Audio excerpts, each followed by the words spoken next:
Looking at Spider-Man Across the Spider-Verse, it smashed the box office this weekend with a massive $120.5 million opening in the US. That's according to studio estimates. The film earned nearly 3 times as much as the prequel Spider-Man Into the Spider-Verse did in its opening weekend in 2018. Yahoo Finance's Canal joins us now to break down the box office latest. Hey, Ali.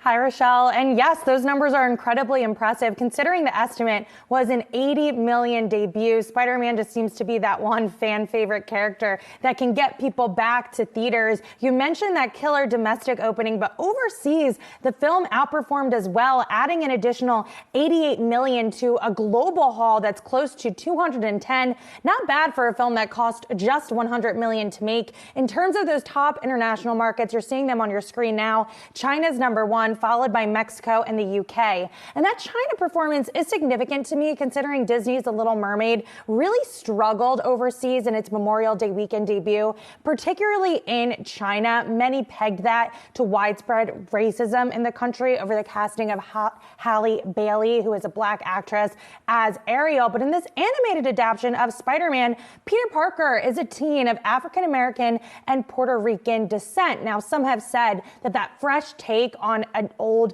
traditional story is one that really intrigued audiences to come to the box office. It's also worth noting that, yes, this is a sequel. The original did go on to win an Oscar, so there was a lot of momentum heading into this debut. And people have seemed to have wanted to see this film on premium screens as well, with IMAX accounting for just over 11% of the film's opening weekend tally. So by and large, really strong performance here. And if you're a fan of the Spider-Man franchise, odds are you went out this weekend to see it.